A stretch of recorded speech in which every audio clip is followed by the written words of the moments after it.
Ellas en las urnas. Mujeres en la política. El acontecer actual rumbo a las elecciones de 2024. Hola, ¿qué tal? Muy buenos días. Lunes 10 de junio del 2024. Estamos en una emisión más de Ellas en las urnas. Gracias por acompañarnos aquí en Violeta Radio 106.1 de FM y también a través de las distintas retransmisiones que tenemos a lo largo de la semana. Gracias por seguirnos a través de Nesa Radio los jueves a las 11 de la mañana por el 97.3 y también a través de las distintas frecuencias de Radio Mexiquense. Muchísimas gracias, así como por Ibero Radio. Gracias a todas las estaciones que se han sumado a este esfuerzo que estamos pues sosteniendo desde el año pasado que iniciaron formalmente el proceso, digamos, de las precandidaturas, etcétera, etcétera. Y bueno, pues ya estamos en la recta final de lo que ha sido esta jornada histórica electoral, por lo que ha significado y lo que sigue significando en materia de derechos humanos de las mujeres. El fin de semana, ustedes lo saben bien, pues se realizaron ya los cómputos distritales y bueno, pues se confirma finalmente lo que ya había dicho el INE el 2 de junio en términos de la tendencia de el triunfo para el partido Morena y sus aliados, y pues la presencia ya, podemos decir, de la candidata presidencial electa Claudia Sheinbaum como tal.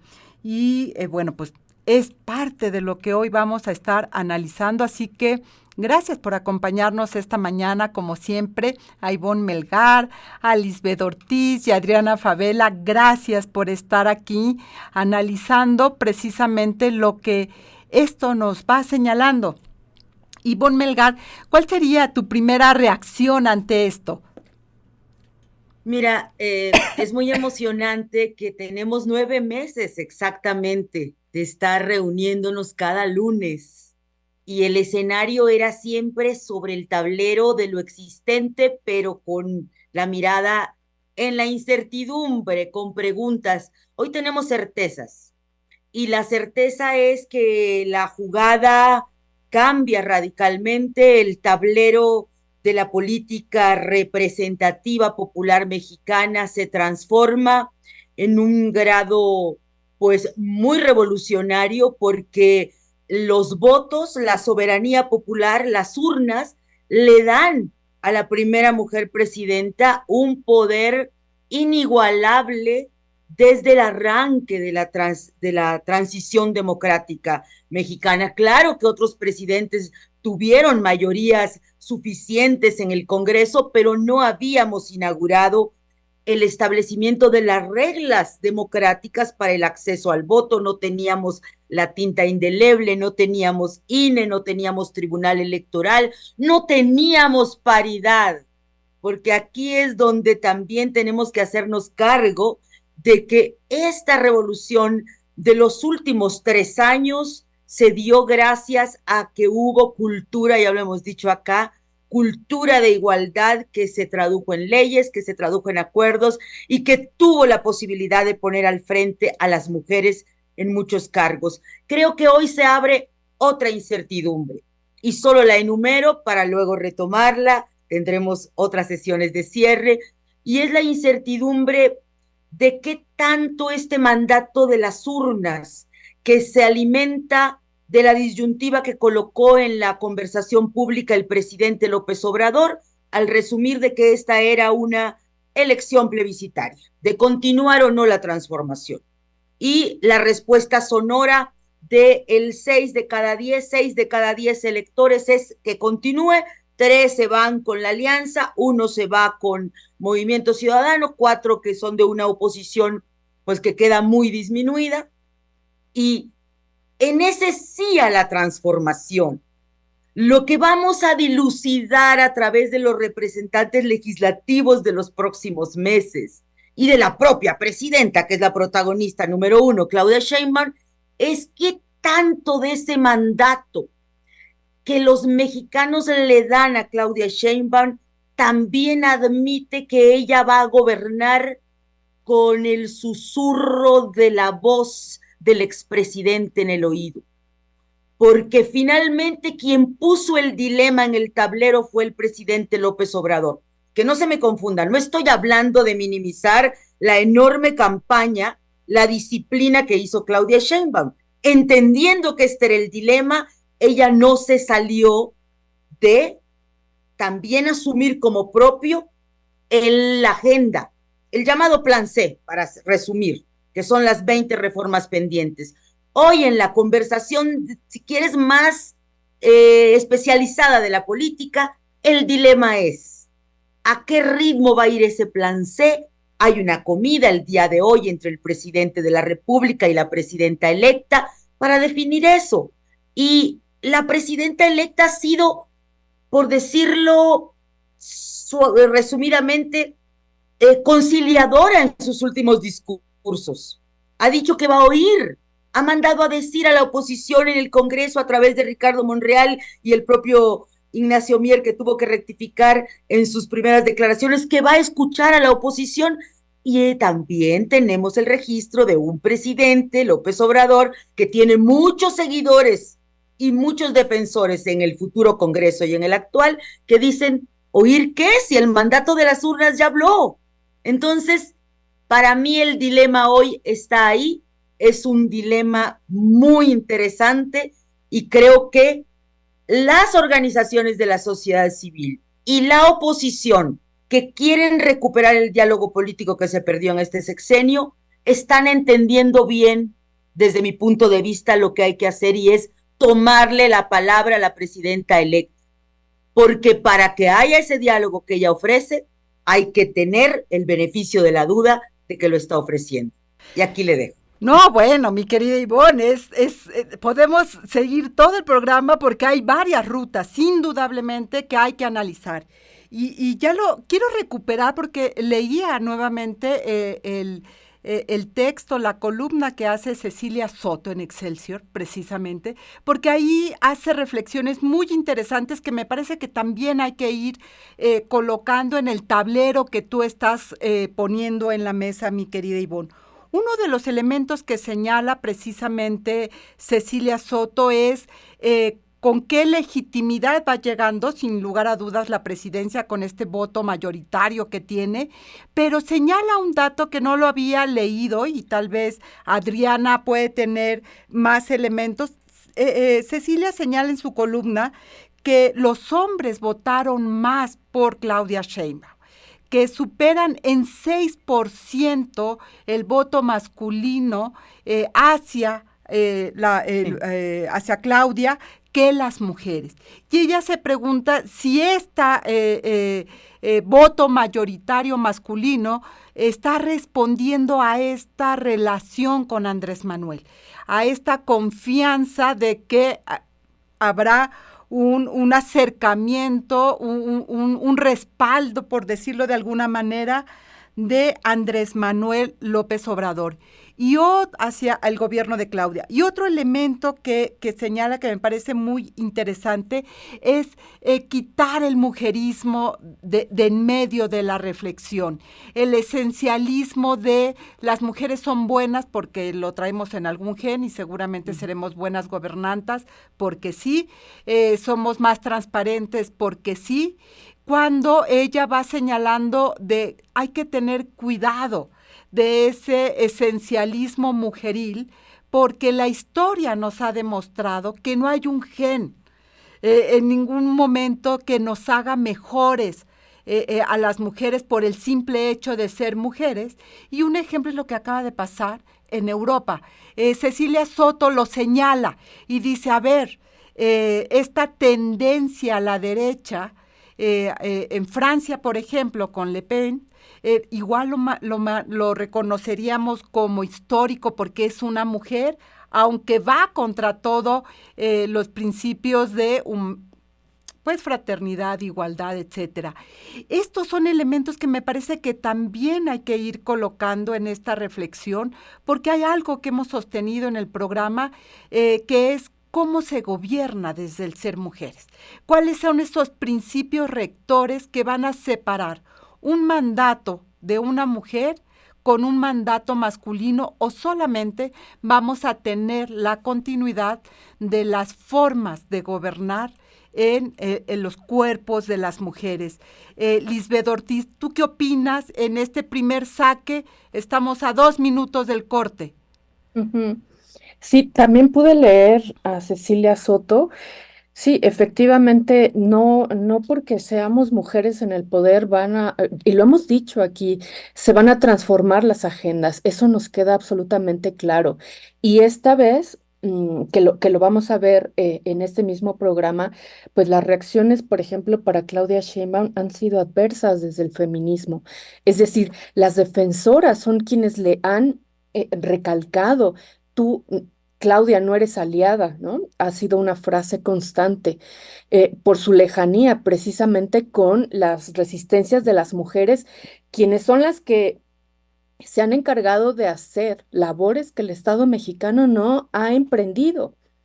Y lejos de eso, el poder desde el arribo de Andrés Manuel López Obrador desde la izquierda, pues lo único que ha hecho es una estigmatización terrible para ellas, y Claudia Sheinbaum, en su oportunidad de ser jefa de gobierno, pues Eh, secundó esta misma acción de Andrés Manuel López Obrador.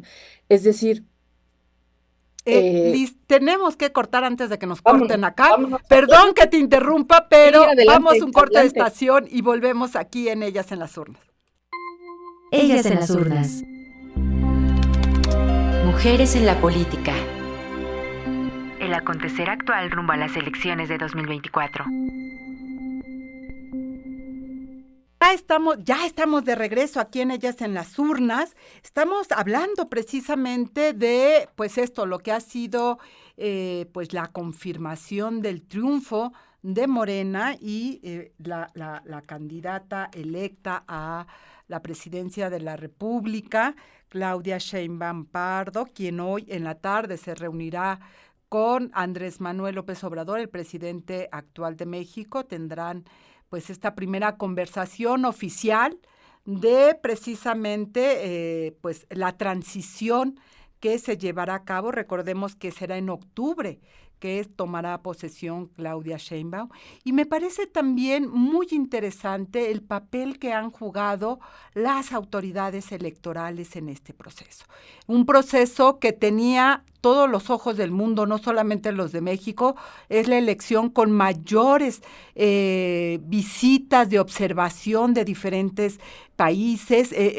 Es un proceso electoral que llamó mucho la atención, y me parece muy interesante, Adriana Favela, el papel que han ido jugando precisamente las autoridades electorales. Era muy fácil caer a una tentación de confrontación de las autoridades electorales, que no cayeron en este caso. Me parece que han sido muy mesuradas, incluso el día, primero el reconocimiento de la oposición de sí, perdimos, y luego señalar y decir ahora vamos a impugnar, queremos recuento, etcétera, etcétera. Y la autoridad electoral, encabezada por Guadalupe Tadei, incluso ayer en la sesión extraordinaria, ha sido una postura mesurada de cuidar mucho la no confrontación y argumentar y demostrar precisamente lo que los datos dan en términos de la voluntad electoral. No ha sido fácil, sin embargo, me parece que ahí ha estado la transparencia y el profesionalismo también. Ayer lo decía en la sesión de cierre, precisamente en la sesión extraordinaria del INE, que la consejera Carla Humphrey y Diana Rabel, si mi memoria no me falla, que el trabajo del INE pues ha estado sustentado en el cuidado metodológico, en el cuidado de los votos, en la transparencia. Creo que eso también ha jugado un papel muy importante para mantener el nivel de diálogo que se requiere en un proceso electoral tan complejo y tan competitivo como el que tuvimos en este proceso electoral, mi querida Adriana. Así es, yo creo que primero hay que felicitar al INE y obviamente a toda la ciudadanía que el 2 de junio salió a fungir como funcionarias y funcionarios de las mesas directivas de casilla, y creo que se vuelve a confirmar que los datos de los conteos rápidos con el PREP y los datos finalmente que se obtienen de los cómputos distritales o de las entidades federativas, pues siempre concuerdan, ¿no? Hay algunas diferencias que son mínimas, que realmente no cambian a la persona ganadora de una elección, ya sea la presidencia de la República, las senadurías, las diputaciones federales o algún otro cargo de elección popular, si hablamos de los institutos electorales locales. Y creo que precisamente esta metodología que se tiene por el INE es lo que nos da muchísima seguridad de lo que está pasando. Ahora, hay que decir también que ya en los cómputos distritales y la sumatoria de los mismos, bueno, pues amplía de manera muy importante la ventaja que ya traía la doctora Claudia Sheinbaum en relación con la ingeniera Xóchitl Gálvez respecto de la elección presidencial. Y creo que eso también hay que tenerlo en cuenta. Ahora, yo creo que el hecho de que los partidos políticos opten, ¿no?, por estar anunciando que van a tener varias impugnaciones, primero lo tendrían que estar haciendo porque el PRD está en riesgo de perder su registro como partido político nacional, y seguramente eso es lo que van a estar buscando, ¿no? No tanto yo creo que impugnar la elección presidencial, sino más bien impugnar la elección de las diputaciones o de las senadurías, que es donde ellos podrían tienen como un 2.5% de la votación y necesitan tener el 3%, entonces seguramente Del PRD. van a impugnar esas elecciones. Y en la elección ya de la presidencia de la República, pues hay casi 32 puntos porcentuales de diferencia de votación entre una candidata ganadora y Xóchitl Gálvez, que quedó en el segundo lugar. Ahora, en relación con lo que con lo que dice en su artículo esta Cecilia Soto, es muy interesante, pero a ver, ojo, los datos del INE históricamente lo que han demostrado es que votan más las mujeres que los hombres, ¿sí? Y no creo que en esta elección haya sido diferente, la tendencia tiene que ser la misma. Entonces yo no le daría tanta confiabilidad de que efectivamente fueron los hombres los que más votaron por Claudia Sheinbaum. Eso obviamente el INE no lo va a poder demostrar porque el voto es secreto, y en las encuestas de salida pues tendremos que revisar ese voto. Pero lo que sí es que con independencia de quién haya votado, lo que sí es que tiene una amplia mayoría la persona que fue electa a la presidencia de la República. Y yo le he dicho en varios programas, a ver, con independencia de que sea mujer o no, lo importante es que todas las personas nos sumemos a buscar que sea un buen gobierno, que se tomen las mejores decisiones, y obviamente exigirle, como se le exige a todos los hombres, que cumplan con lo que han estado ofreciendo. Y también creo que, en nuestro caso, pues es una cuestión histórica que ha llegado una mujer, nunca habíamos tenido a una mujer gobernando nuestro país, ojalá que le vaya muy bien por nosotras como mujeres, pero también por toda la sociedad en su conjunto, ¿no? Entonces yo creo que sí hay que estar muy al pendiente.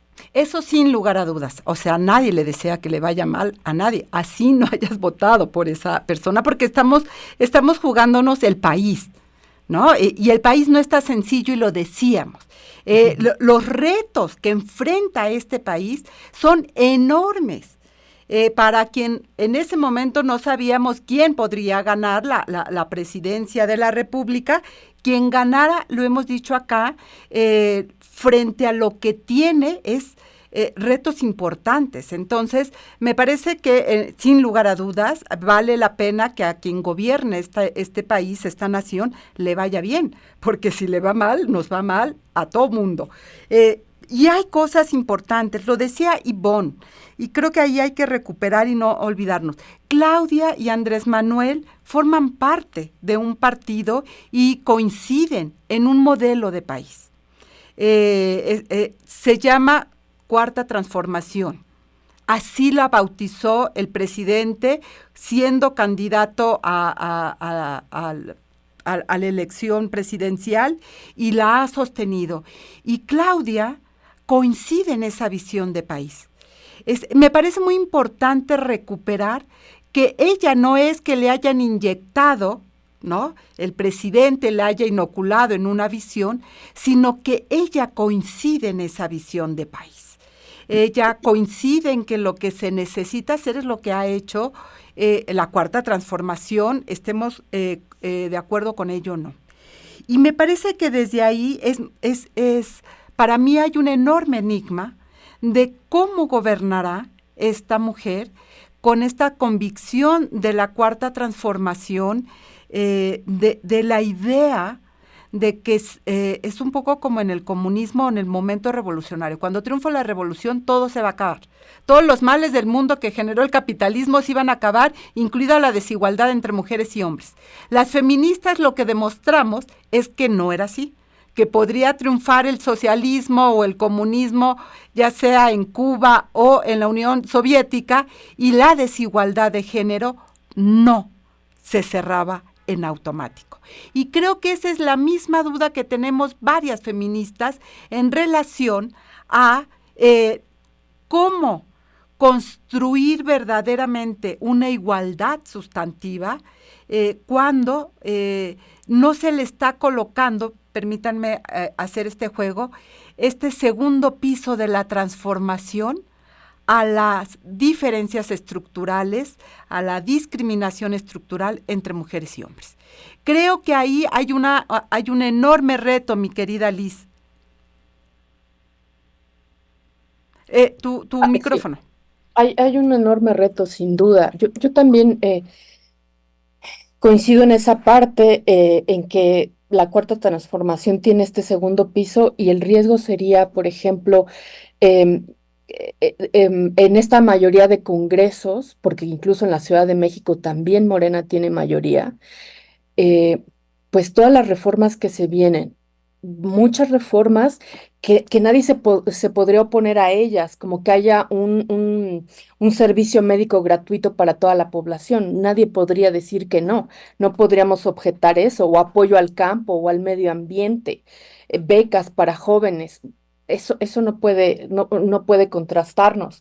Pero lo que sí tenemos en riesgo, por ejemplo, y que lo pongo sobre la mesa, lo que ya hablábamos, desaparición de órganos autónomos, Guardia Nacional haciendo labores de seguridad, la reforma al Poder Judicial, donde incluso tendríamos que votar por jueces tal cual fueran políticos, una reforma electoral donde va a ir desmantelando prácticamente al INE, y también el tema de prisión preventiva. Entonces, eh, estos son los temas, me parece, que tendrían que tener foco para nosotras de aquí en adelante, porque efectivamente Claudia Sheinbaum ha declarado que está en favor de ello. Tanto así que cuando le convocan la Iglesia Católica en México a firmar el pacto a todos los candidatos, candidatas y el candidato, ella firma por la paz, pero haciendo una acotación y diciendo: yo voy a firmar esto, pero advierto que la Guardia Nacional para mí tiene que seguir realizando labores de seguridad pública.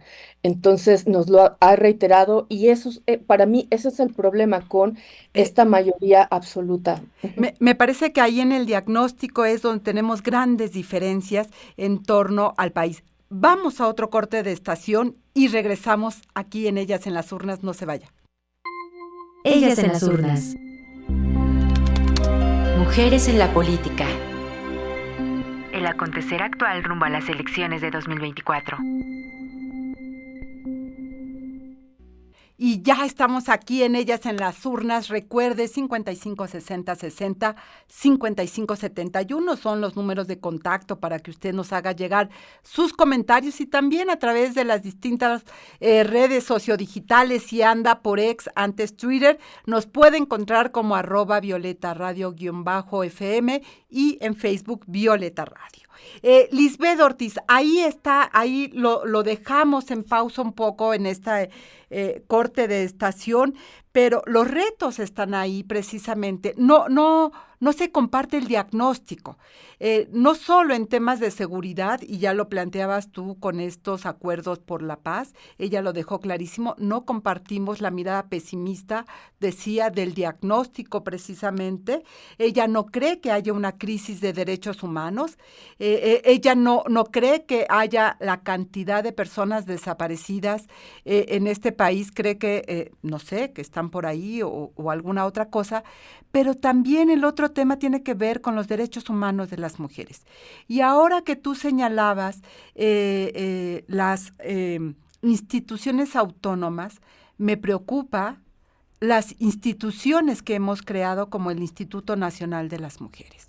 Yo no sé si ustedes se recuerdan que en algún momento del gobierno de Andrés Manuel se rumorea la posibilidad de dejar al instituto, que desapareciera y meterlo en una especie de área de desarrollo social, con lo cual se volvería casi un programa a cargo de cualquier otro. Me parece que ahí también hay un enorme riesgo, porque el diagnóstico sobre la situación de los derechos humanos de las mujeres tampoco se comparte con la hoy candidata a la presidencia electa.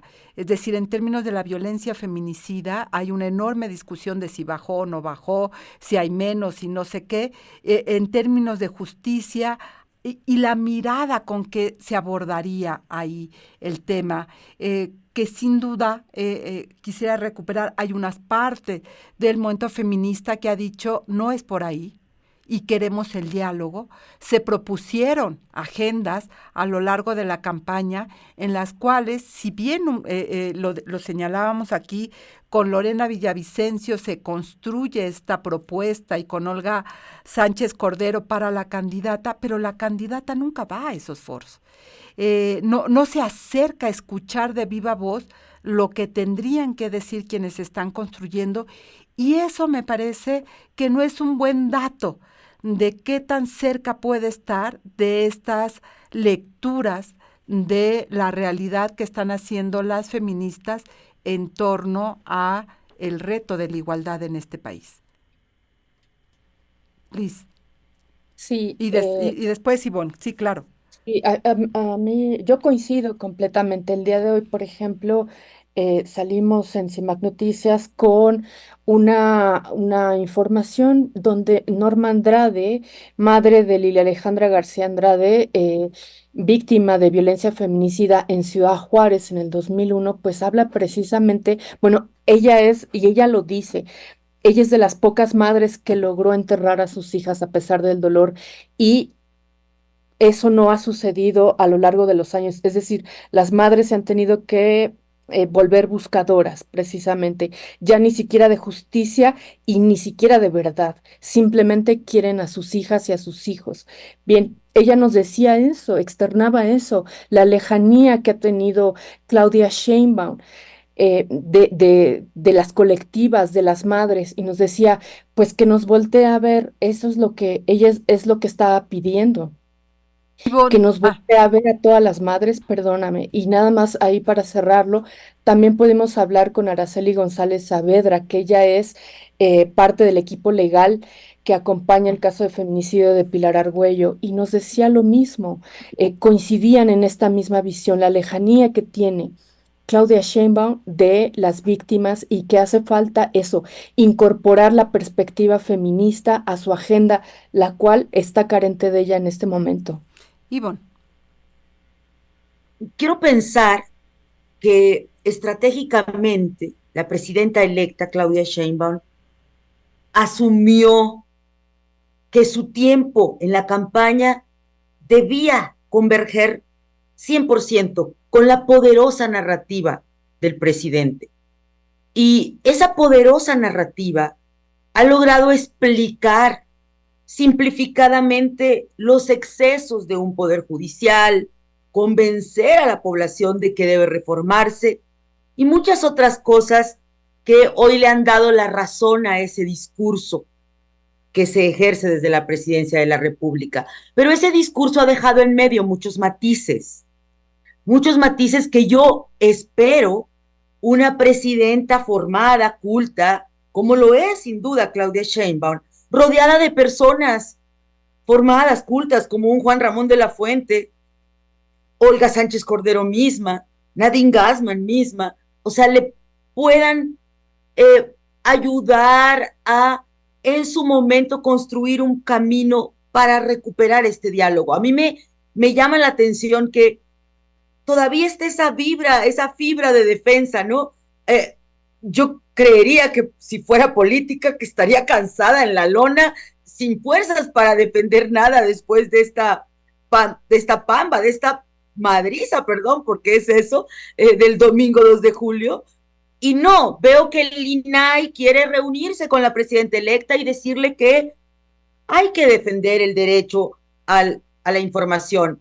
El INE mismo en las últimas sesiones decían los consejeros, por favor, vean ustedes, Morena, esto es lo que querían destruir esto que ahora aplauden. En el plan B, que es recuperado, el plan B electoral que es recuperado en el plan C, se hablaba de destruir estos distritos, el 80% de los funcionarios que hoy ustedes dicen que qué maravillosos fueron. Esperemos que ya no insistan. Es decir, hay pulsiones de la sociedad civil y Mujeres en Plural le manda una carta de felicitación y todas las mujeres de los refugios también, porque esperan un diálogo.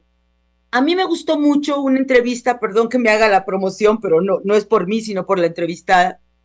Entrevisté a Raquel Berman 2 semanas antes de la elección y me encantó desde su enfoque psicoanalítico lo que ella decía. Ella decía, cualquiera de las dos que gane la va a tener muy difícil, porque el país está muy terriblemente complicado.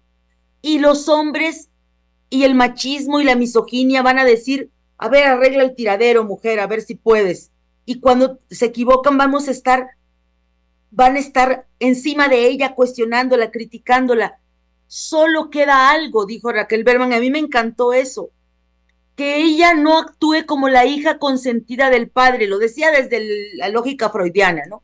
Psicoanalítica, que ella no actúe como la hija consentida del padre y no le dé la espalda a sus hermanas y a su madre. Y creo que las dos tienen, dijo Raquel Berman, suficientes razones en su historia para demostrar que no serán así. Y solo podrán salir adelante si se rodean de otras mujeres y escuchan el dolor de las mujeres, que en este país es muy grande. Yo creo, o sea, yo espero que esas cartas que están llegando sean leídas desde la generosidad de alguien que va a tener tanto poder. Me parece que ahí exactamente ahí está una parte fundamental, el diálogo, la escucha activa. Si partimos de no coincidimos en el diagnóstico, así que ustedes se quedan con su diagnóstico, yo me quedo con el mío y yo sigo adelante, no hay diálogo posible. No hay diálogo posible. Ya lo decía la mexicana, la escritora, la de El Invencible Verano del Pulitzer, ¿no? Que hacía también un llamado a la presidenta a escuchar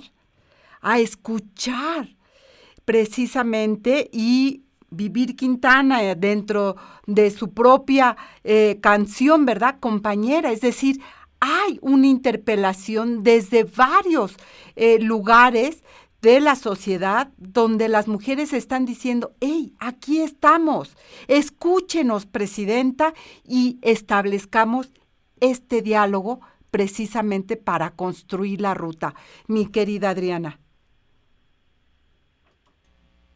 Así es, yo creo que la presidenta electa, ¿no? O sea, la candidata electa más bien, pues sí tendrá que construir ese diálogo. Yo creo que no se puede gobernar este país si no se escuchan todas las voces y con independencia de las posturas que puedan tener en lo personal, la gente que llega a los cargos de elección popular tienen que hacer un alto y decir, a ver, ok, eso es lo que a lo mejor yo pienso como Adriana, ¿no? Si fuera el caso, pero ¿qué pienso yo como la presidenta de este país, o la diputada o la senadora o el cargo que haya sido, y en este caso de Claudia Sheinbaum, tendría que ser cómo va a ser la manera de actuar de una presidenta de este país que tiene tantas necesidades, no tanta pobreza, tantas cuestiones de inseguridad, tantas personas muertas, entre otras circunstancias. Y creo que sí tiene que construir ese diálogo. Ahora, ojalá que en estos meses que faltan para que ella tome posesión, pues se puedan ir abriendo esas áreas de oportunidad para que precisamente se pueda ir reuniendo con los distintos grupos de la sociedad que no ha tenido una plática directamente con estas personas, y ojalá que reciba a las madres buscadoras, ojalá que reciba a los grupos de mujeres feministas, ¿no? Que tienen a lo mejor otra visión diferente a la de ella, para que escuche todas las voces, porque solamente así va a poder gobernar de manera adecuada. Yo creo que ella se ha estado rodeando de personas pues muy significativas también para nuestro país, como el ex rector, ¿no? Que es una persona que tiene mucho prestigio, y ojalá que eso también sea una señal de que tiene pues sí, la idea de ser más abierta y escuchar todas las opiniones, aunque en un inicio a lo mejor no coinciden con lo que ella piensa o actúa. Ahora, creo que también ojalá que se haga una valoración de la actuación de las distintas instituciones del Estado mexicano, como lo decían ustedes, ¿no? El INE, que finalmente realizó las elecciones, que está dando resultados que son creíbles, que son confiables, con independencia que se puedan impugnar por razones políticas, y también hacer una valoración de la actuación de esta importante institución y de las demás organismos autónomos, y ojalá que se opte por quedarse con ellos y mejorarlos, ¿no? Yo creo que ahí está la clave, el diálogo, la escucha activa para construir los consensos que necesitamos en este país. Vamos a un corte de estación y volvemos. No se vaya, estamos en Ellas en las Urnas, Violeta Radio. Ellas en las urnas. Mujeres en la política. El acontecer actual rumbo a las elecciones de 2024. Y estamos de regreso. Recuerde, 55 60 60 55 71, nuestros números de contactos. Háganos llegar sus comentarios. ¿Cuál es la visión que usted tiene ahora con esta ya confirmación del triunfo de la mayoría en el Congreso, hablando del Plan C y de la necesidad de ir construyendo? No es suficiente, diría yo, hablar de mujeres solamente en el discurso. No es suficiente colocar un apartado de y para las mujeres o la República de y para las mujeres, sino se va construyendo con ellas también. Se habla de ellas, pero no con ellas. No es lo mismo. Y me parece que ahí hay el reto fundamental.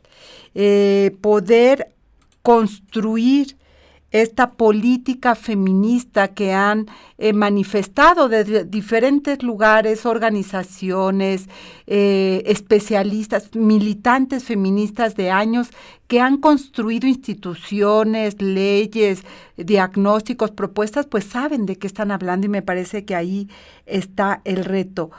¿Qué es lo que puede hacer esta presidenta? Yo digo, depende de su voluntad. Tiene la Cámara de Diputados.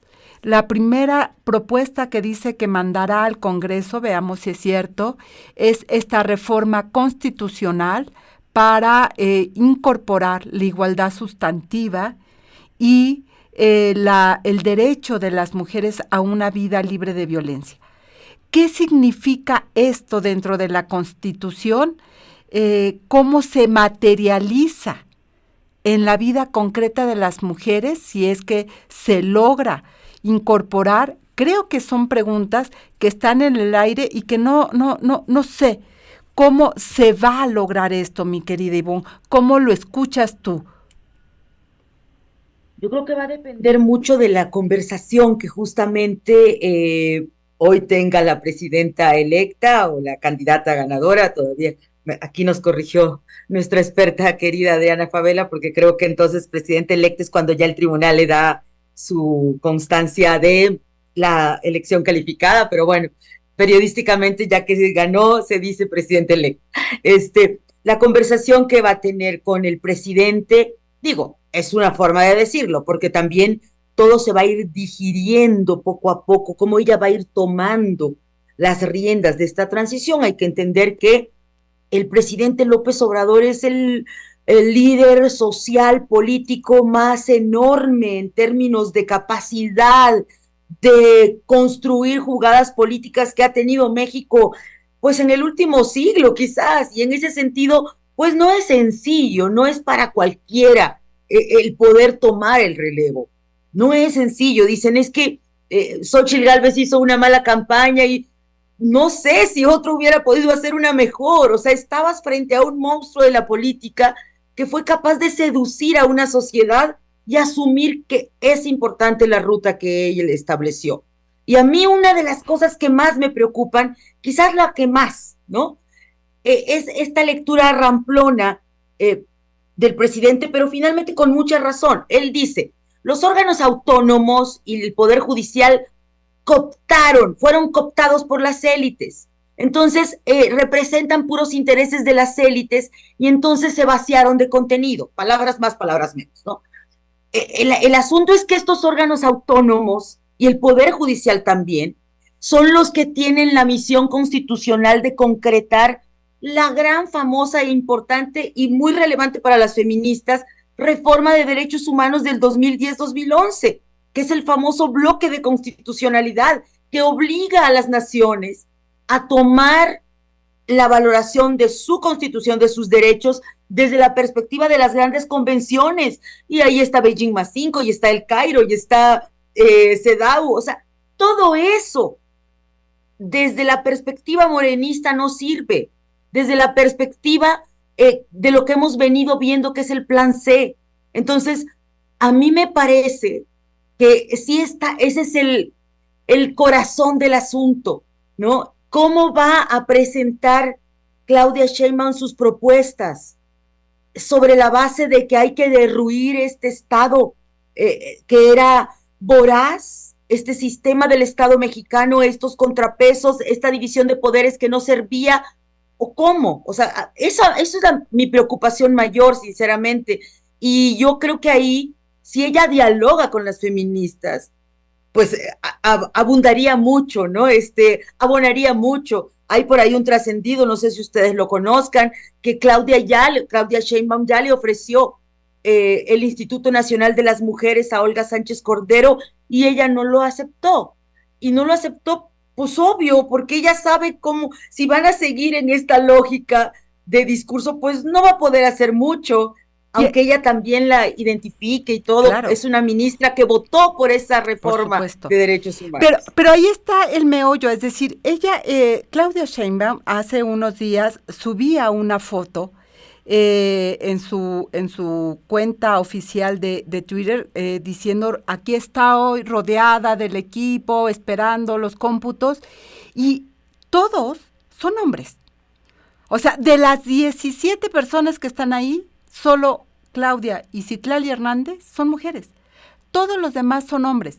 Y la verdad es que yo digo, ok, para construir esta mirada, para construir estas reformas, si solo te rodeas de hombres, pues vas a tener una lectura sesgada, patriarcal masculina, por muy buena gente o por muy sabios que pueda ser Juan Ramón o cualquier otro.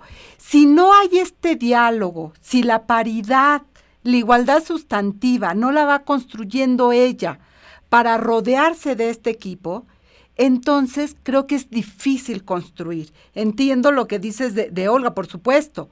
¿Cómo me voy a un instituto para que me pase lo mismo que la Secretaría de Gobernación? Muchas gracias, no. Ya aprendí de la primera.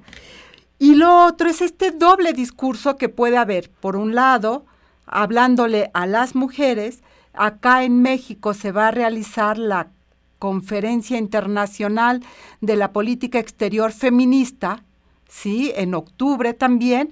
Es decir, es como ir construyendo también esta doble lectura de este país, si se va a convertir feminista, y entonces nos venimos todos a hablar de la política exterior feminista, ¿no? Los retos, sin lugar a dudas, están ahí. y no es fácil la lectura que hay que hacer de este momento. Sí, a mí me gustó mucho la columna que publicaste la semana pasada, que les recomiendo que la lean, se llama ¿Qué tipo de política será la primera presidenta de México? Y yo creo que el reto será de construir precisamente esa imagen que acompaña tu columna, donde Claudia Sheinbaum efectivamente dice, aquí con el equipo, ¿no? Y son como 16 hombres, y acompañada de Citlali, además de todo el texto, pero me parece que hay que deconstruir precisamente esa imagen, hay que dilapidarla. Yo también cuando la estaba leyendo dije, bueno, es que ahí está el punto. ¿Dónde está? Son tus primeros pasos. Tendrías que abrirte e ir en contra de esto mismo que has señalado, es decir, habla de ellas, pero sin ellas, y está haciendo el actuar totalmente contrario a lo que le están pidiendo las feministas. Es decir, fuera discursos, o sea, estos discursos donde esto es para ellas. Es decir, voy a ya implementar la República de las Mujeres. Sí, pero ¿dónde te has reunido con las mujeres para saber que eso es lo que queremos? ¿En qué momento ha habido esos diálogos? Yo difiero un poco de Juan Ramón de la Fuente. A mí no me parece un personaje clave. Me parece que trae ahí un pasado pantanoso con el tema de la PFP entrando a la UNAM, eh, violando la autonomía universitaria y que mucha de la gente de izquierda lo recuerda muchísimo a Juan Ramón de la Fuente con esta decisión, donde pues se habían golpeado estudiantes, donde entraron, ¿no? A CU, a las instalaciones, las retomaron, en fin, no es un capítulo bueno para Juan Ramón de la Fuente. Yo honestamente hubiera seguido con la misma línea de mujeres, hubiera dado conciliación, ya hubiera empezado, a pesar de que está en el proceso de transición, ya yo creo que ya tendría que estar sentada con las mujeres, hablando y dialogando para ellas, porque si esa va a ser la primera reforma, esa palabra, esa frase que dijiste es clave. No hables de ellas sin ellas. ¿Qué hay ahí que necesitamos? Claro. Y eso es el tiempo ahora para que ella lo pueda ejercer. Adriana Favela, 2 minutos y nos despedimos. Bueno, pues yo creo que todavía quedan muchas cosas por ir analizando. Creo que para mí sí sigue siendo una buena noticia que haya una mujer presidenta en nuestro país hasta que ella sea elegido, la primera presidenta en México. Ojalá que tenga pues todas las posibilidades y las condiciones para gobernar adecuadamente. Y lo que dice nuestra querida compañera es totalmente cierto. A ver, es que la única manera en que puedes hacer acciones que sean eficaces para un grupo de la sociedad es escuchando a las personas. Las personas con discapacidad tienen una frase que me encanta que dice, nada de nosotros sin nosotros, y creo que es lo que debería de aplicar en todos los grupos sociales.